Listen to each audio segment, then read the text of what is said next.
नमो सिद्धाणं नमो आयर्याणं नमो वज्रायाणं नमो लोये सौवसाहूणं येनात्मा बुद्ध्यतात्मैव परत्वेनैव चापरम् अक्षयानन्तबोधाय तस्मै सिद्धात्मने नमः। 19वां श्लोक था, अपन ने पढ़ा था। क्या बता रहे थे? वचनों का जो संबंध है, समझना समझाना, वो वास्तव में किस प्रकार का है। यत्परै प्रतिपाद्योऽहं यत्परान् प्रतिपादये उन्मत्तचेष्टितं तन्मे यदहं निर्विकल्पकः। क्या अर्थ था? श्रद्धा नहीं पता है? बोलो भाभी, आप भी नहीं थे। जो परै प्रतिपाद्य अहम, अन्य के द्वारा, परे यानी पर, अन्य लोगों के द्वारा मैं प्रतिपाद्य हूँ, यानी अन्य लोग मुझे समझाते हैं, अन्य लोगों के द्वारा मुझे बताया जाता है। मुझे समझे, मैं जो हूँ जीव, तो मुझे समझाया जाता है।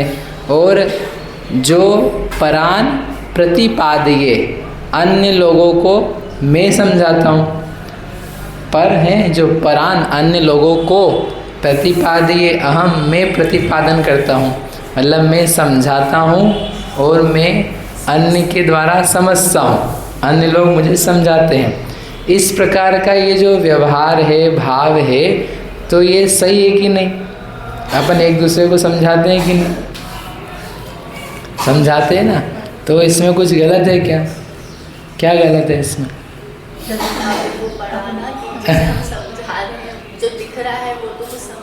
जो दिख रहा है वो तो जानता नहीं है, और जो जानता है दिखता नहीं है, तो फिर हम समझाते किसको हैं? हम किससे बातें करते हैं?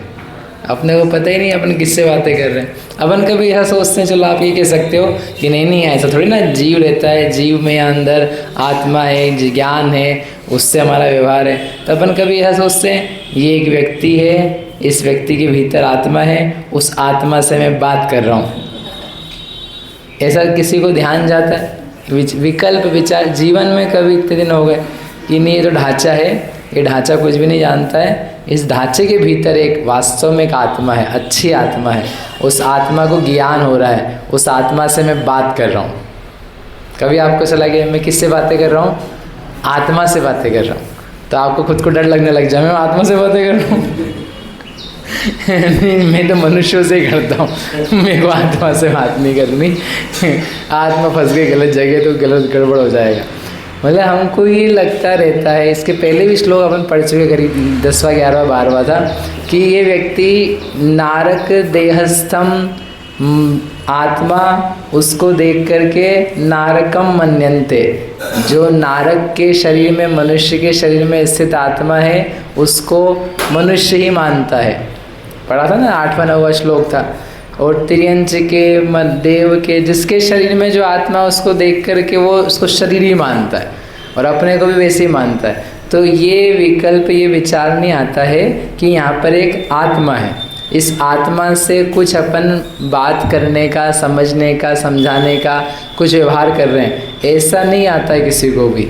इसलिए जो हमारा ये मानना है कि हम इसको समझाते हैं या ये मुझे समझाता है, तो वो मानना, सोचना सारा का सारा उन्होंने लिखा उन्मत्त चेष्टितम, यानी पागलों की चेष्टा है। क्योंकि अचेतनों से समझना, अचेतनों को समझाना, ये सब ज्ञानी व्यक्ति की मूर्खता भरी चेष्टा है। उसमें कुछ भी सार नहीं है, कुछ भी उसमें वैल्यू, कीमत नहीं है, क्योंकि वो अचेतन है। चेतन तो कोई और ही है। यदि आप चेतन को सोच करके समझाओ कि नहीं, इसमें एक जीव है, जैसे मैं इस शरीर के भीतर एक अलग जानने देखने वाला ज्ञानमयी तत्व हूँ, वो मैं जानता हूँ। और ऐसे ही यह भी एक ज्ञानमयी चेतन तत्व है। ये दिखने वाला कुछ भी नहीं, इसके भीतर बिल्कुल सेम टू सेम। पता है, जैसे अभी अपन मानते हैं कि ये मनुष्य ही मनुष्य है, हम लोग सब मनुष्य हैं, लेकिन हम सेम टू सेम है क्या? सेम टू सेम नहीं है। क्यों नहीं है? क्योंकि आपकी शक्ल अलग है, आपकी अलग है, मेरी अलग है, मेरी हाइट, आपकी हाइट, वो सब अलग अलग है। लेकिन यदि आप भीतर से देखोगे जीव से, तो जीव की तरफ से कैसा मिलेगा? सेम टू सेम मिलेगा।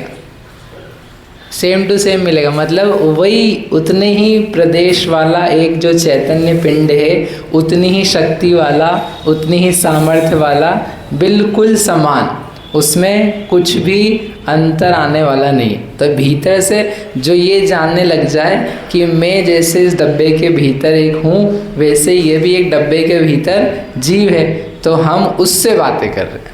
आई am talking to that person. करके देखना कभी आप ऐसा, सोच करके, बोलना नहीं किसी को, सुनो सुनो तुम्हारे डब्बे के भीतर जो आत्मा है ना, मैं उससे बातें कर रहा हूँ, बोलो आत्मा। तो बोलेगा पागल हो गया, फिर वो उन्मत्त चेष्टित हो जाएगा। व्यवहार को व्यवहार जैसा रहने दो, ठीक है? व्यवहार में नहीं बोलना है ऐसा, लेकिन जो भीतर का है उसको भीतर में जान करके विचार करो। कि कभी हम आपसे या आप हमसे या किसी और से खड़े होकर जब बात कर रहे हो, बैठ के कर रहे, तो आप सोचो ये बोल रहा है वो व्यक्ति, आप तो सुनो उसी को कि ये जो है शरीर रूपी एक कवच पिंजरा, इसके भीतर जीव है, वह जीव जान रहा है, उसमें ज्ञान का परिणमन हो रहा है, वह अपने इच्छाओं से युक्त होकर के कुछ कहने की चेष्टा कर रहा है। वो व्यक्ति है, वो जानकार है, वो जानने वाला है। ऐसे ही हम भी जानने वाले। तो क्या होगा? भेद चालू होगा।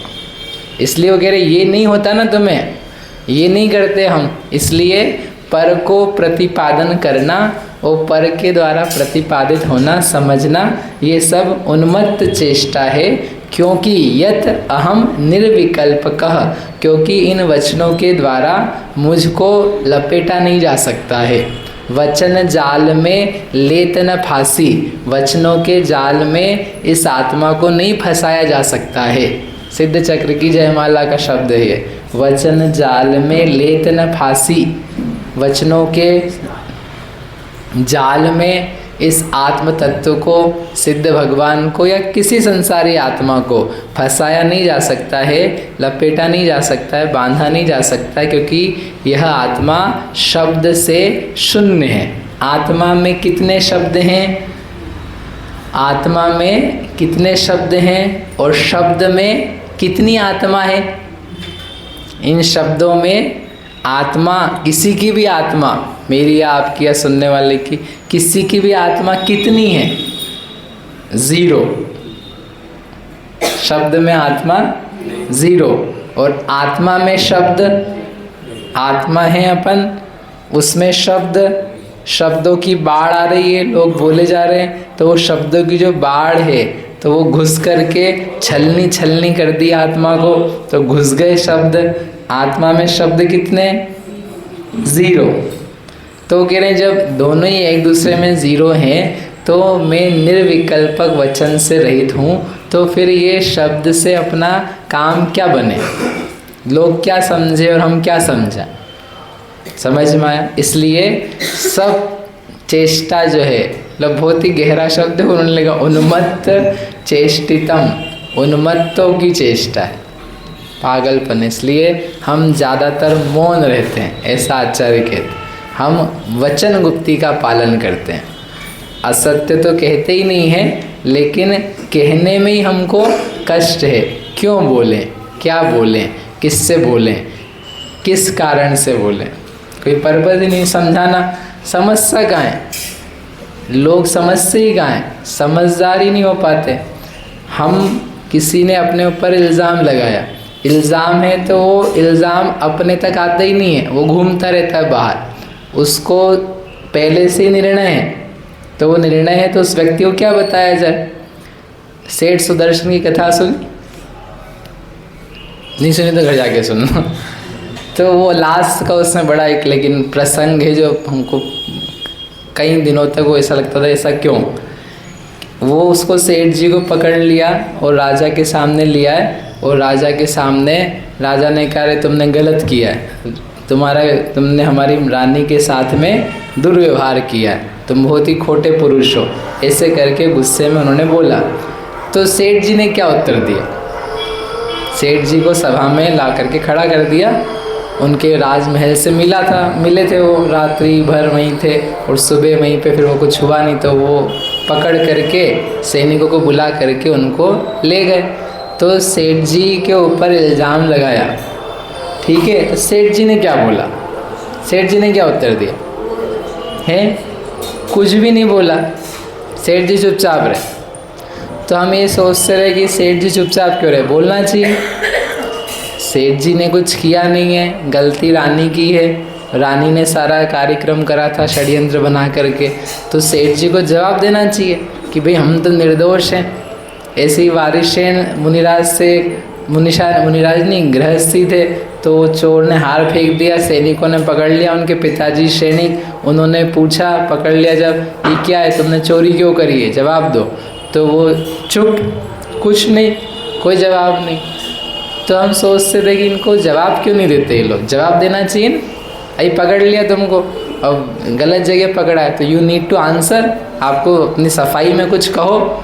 बोले सफाई में कहें क्या, तुम सुनने तैयार गाँव, तुम तो पहले से बोल चुके हो, निर्णय बना चुके हो, मन बना चुके हो कि ये व्यक्ति खराब है, इस व्यक्ति ने गलत किया है, हमारी रानी के साथ, हमारे राजमहल के साथ गलत है। तो ऐसे व्यक्ति को भी क्या सुनाया जाए? जो सुनाया जाएगा वो सब उल्टा ही पड़ेगा। एक अच्छी पंक्तियाँ है, पापोदय में चाह व्यर्थ है, नहीं चाहने पर कुछ हो, पुण्योदय में चाह व्यर्थ है, सहज पने मन वांछित हो। आया समझ में? पापोदय में चाह व्यर्थ है, नहीं चाहने पर कुछ हो। पाप का उदय चल रहा है तो तुम्हारी इच्छाएं कुछ भी काम नहीं आएगी, क्योंकि उदय पाप का मिलने ही नहीं वाला है ना। और पुण्योदय में चाह व्यर्थ है, सहज पने मन वांछित हो। पुण्य का उदय हो तो भी इच्छा करना बेकार है, क्योंकि जो चाहिए होगा वो अपने आप मिल ही जाएगा। जो अच्छा है तुम्हारे लिए वो यू विल गेट इट। तो तुम्हारी चाह करने से क्या लाभ है? तो पाप के उदय में भी और पुण्य के उदय में भी। तो सेठ जी सोचते होंगे कि पुण्य पाप का उदय चल रहा है, कोई सुन नहीं रहा है, कोई सुनेगा भी नहीं, बेकार में बोल करके लाभ क्या है? बेकार में बोल के लाभ क्या? बोले जो होना है सो होने दो, होने ही दंड देना चाहते हैं ये तो उदय है तो मिलेगी। तो वो क्या रहे? चुप रहे। वो तो फिर देवताओं का चमत्कार था कि बच गए, कदाचित नहीं भी बच पाते, कोई ज़रूरी था ना हर जगह देवता आ जाते हैं, नहीं भी बच पाते तो फिर वो तो गलत हो जाते। वो गलत थोड़ी ना है, वो तो जो है सो ही है। हाँ, लोगों की निगाह में हो सकता है। बोलें किससे हम इसको समझाएं तो समझ कहाँ रहा? इसको न्याय से पूछने की वृत्ति कहाँ है? हमने परसों भी कहा था कि सुन लिया किसी के बारे में, दो लोगों ने आपस में बात कर ली थर्ड पर्सन के लिए, तो वो जो उसको बात सेट हो गई, बता दी, वो उसने घुसा ली। अब उसको मिटारे कौन? उसको मिटारेगा कौन?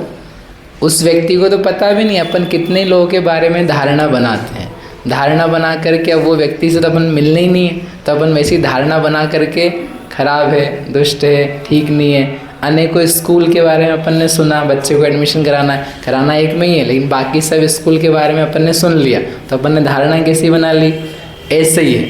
अब वो 50 साल तक बनी रहेगी वैसी। अपन किसी और को भी उसमें एडमिशन नहीं लेने देंगे। क्यों? क्योंकि वो तो खराब है ना। अरे तुम गए नहीं हो कभी उसमें, देखा नहीं है, तुम्हें पता नहीं है, तुम्हारा बच्चा भी नहीं था वहाँ पर, लेकिन नहीं, उसने कहा था तो वो हमारा तो मन बन गया। तो ये पागलों की चेष्टा। कौन किसको समझाए? जिसको जो समझना होता है वो अपने मन से या सुना करके मान जाता है, कोई पूछने नहीं जाता है। राजा ने सेठ जी से पूछा नहीं सही ढंग से कि बताओ, हम आपसे प्रेम से पूछे, रानी को भी लाए, तुमको भी लाए, तुम दोनों को हम पूछ रहे हैं क्या हुआ था। नहीं, कुछ नहीं, हमने जो मान लिया है गुस्से में आकर के कुछ भी काम किया जाता है। बैठ कर के बात शांति से कुछ कम्युनिकेशन हो तो वो समझने समझाने की बात बने तो वो बनती नहीं। निर्णय, फाइनल डिसीजन, तो कर लो डिसीजन। तो इसलिए वो सेठ जी क्या रहे, तो हमको समझ में आया बाद में कि ये पाप और पुण्य के उदय की दशाएं ऐसी कि जब तक व्यक्ति का खुद का उदय शांत नहीं हो कोई सुनवाई नहीं होने वाली। पाप के उदय में कोई सुनवाई नहीं होती है और पुण्य के उदय में कोई दंड नहीं मिलता है। करते रहो गलत, पुण्य का उदय है तो दंड नहीं मिलेगा, पाप का उदय है तो सुनवाई नहीं होगी। ऐसे उदयों की विचित्रता है। तो आचार्य इसलिए कह रहे हैं क्या समझाएं, क्या बोलें, बोलने का काम बंद। बोलो महावीर भगवान की। भाई सोमवार है,